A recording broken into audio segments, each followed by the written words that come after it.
Bom, pessoal, uma das notícias da semana foi, sem dúvida, este Alexei Navalny, russo, blogger, opositor do Vladimir Putin, que acabou por vir para Berlim. Acabei de passar ali à frente do Charité, que é aqui próximo de casa, e havia ali uns quantos fotógrafos a esperar que a mulher ou do Navalny entre ou saia do hospital. Havia duas, e depois havia mais outro grupo de fotógrafos. Havia ali umas 6 ou 7 pessoas à frente do hospital ainda em relação a este tema. Como é que pôr isto dentro de uma... Onde é que quer chegar? Este tipo tem 44 anos, salvo erro, portanto é novo, e entrou na política relativamente cedo, naquela que foi aquele período Yeltsin dos 90, uma grande indefinição, de um caos. Ele entrou pela ala étnica nacionalística russa, nacionalista, que fez uma certa juventude ali de Moscovita e de São Petersburgo, das grandes cidades, que reagiu muito mal à chegada de imigrantes do Cáucaso, da Ásia Central. Depois da União Soviética ter caído, todas essas cidades receberam muito fluxo de... aquilo que se poderia chamar, que Portugal teve também de retornados da África, e então cresceu muito o racismo nos anos 90. Este tipo vem dessa área política, que não concebe a Rússia multiétnica, que perdeu a sua influência soviética, portanto, diz, então esta gente também não deve vir para aqui. Ele aqui no lado ocidental, na imprensa ocidental, na imprensa alemã, na portuguesa, na ocidental em geral, europeia, é pintado como o líder opositor liberal ao Putin. Isto é muito falso. Isto é um dos primeiros temas que é preciso ter bastante em mente quando se está a falar deste tipo. Este tipo vem de uma família acomodada de Moscovo. Teve popularidade na altura que começou na internet como blogger, fazendo críticas à corrupção institucional na Rússia. Mas ele próprio, depois, quando tinha um cargo político, também foi apanhado num caso de corrupção e teve que pagar por isso. Julgo que esteve na cadeia durante algum tempo. E depois foi incompatibilizado de se candidatar à presidência da República, para a qual ele tinha muito poucas intenções de voto. Ele tem a sua margem de votantes, é mais dessa classe média alta, urbana, das grandes cidades, e isso nunca passou dos 2, 3%. Poderia ser que, se ele conseguisse reunir numas eleições toda a oposição, ou à exceção dos comunistas, pudesse subir até os 15, talvez, por cento. No entanto, nunca teria uma hipótese de ser presidente da Rússia. Nunca. Ele começou já muito novo, quando finalizou o liceu, foi convidado a ir para os Estados Unidos, ao abrigo de um programa.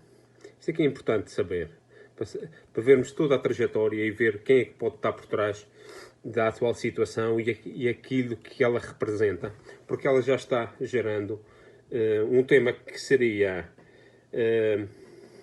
um tema de saúde, primeiro, acaba por se tornar um tema geopolítico de bastante relevância. Bom, ele nos anos 90 vai para os Estados Unidos, para duas das faculdades mais conceituadas dos Estados Unidos, para a Yale, primeiramente, salvo erro, e depois para Harvard. E ele vai ao abrigo desta alternativa democrática. Foi o fundador desta alternativa democrática, mas ele vai esta National Endowment for Democracy, NED, que é uma sucursal da CIA, e aqui estamos a falar já da CIA, da política externa americana, da inteligência americana, que escolhe um programa. Anualmente escolhem entre 90 países que são de relevância política, geopolítica para os Estados Unidos. Eles escolhem 16 pessoas cada ano a quem lhes pagam educação, tudo pago, para ir aos Estados Unidos. E para Yale, neste Greenberg World Fellows Program, que foi fundado em 2002. Tinha dito em 90 e tal, não, em 2002. Em que escolhe 16 indivíduos, todos os anos, com as características que possam convertê-los em líderes globais. Líderes, e digo aqui entre aspas, globalmente comprometidos em fazer um mundo um lugar melhor. Do mundo um lugar melhor. Portanto, há aqui um plano. Ele vai para os Estados Unidos ao abrigo desta bolsa. E, portanto, com isto que estou dizendo, é que ele, desde então, bem pode ser um ativo, um asset da inteligência americana. E agora ele é mais conhecido como blogger. E agora, numa das suas idas à Sibéria, sentiu-se mal no avião de Omsk para Moscovo e, primeiramente, começaram a especular que tinha sido envenenado com um chá. E o que é certo é que este avião parou em Tomsk, uma outra terceira cidade, e lá os médicos não viram indícios nenhuns que fosse envenenado, simplesmente tinha adoecido por uma quebra repentina de açúcar no sangue. Isto foi a primeira análise dos médicos russos. Bom, o que é que vem aqui agora? É que quando ele estava na Rússia, esta organização, que tem sede aqui em Berlim, também aqui próximo, no MITA, é o Cinema for Freedom, que são um grupo de intelectuais, artistas, liberais, de esquerda, que já tinham trazido há uns anos para cá aqueles do Pussy Riot para Berlim, para escapar-se a um julgamento na Rússia.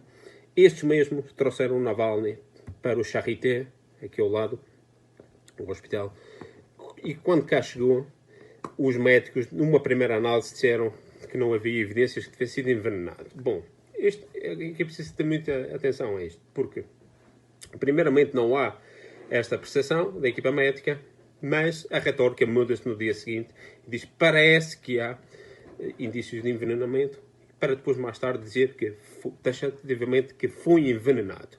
Ora, com isto tudo, o salto é enorme, porque faz-se de um caso de saúde particular deste indivíduo, faz um tema político, cria-se uma percepção de opinião pública, do tema político faz um problema diplomático, porque depois vem já o governo alemão, palavras do Ministro de Negócios Estrangeiros, Heiko Maas, e exigir responsabilização e explicações ao governo russo, por causa do envenenamento, que já era tido como certo, do líder que eles diziam que era o líder da oposição. Portanto, vejam só o salto que se dá. E daqui já se fala em sanções, ou seja, do problema diplomático já se começa a falar de uma mudança geopolítica, outra vez, de volta atrás, nos planos da Alemanha em se aproximar à Rússia.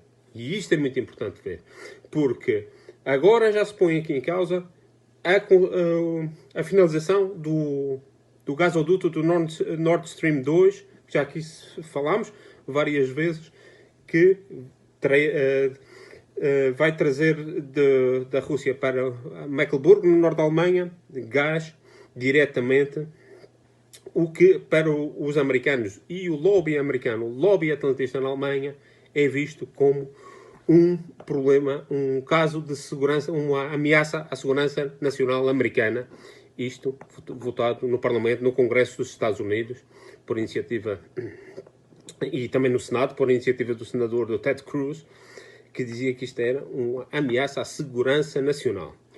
O Mike Pompeo, que veio aqui no dia 15 de julho, há cerca de um mês e meio, foi num périplo. Aliás, ele já veio aqui 2 vezes à Europa, ou 3, desesperado a tentar que este acordo não seja levado a cabo e que a consecução, a finalização do gasoduto seja adiada com a ideia de que não seja completada.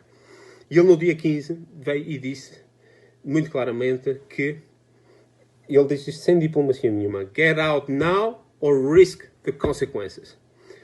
Saiam agora ou arrisquem as consequências. Uma ameaça muito clara às empresas alemãs que estavam inseridas neste projeto. Portanto, este projeto para os americanos não é uma brincadeira. Este projeto não pode ser levado a cabo de maneira nenhuma.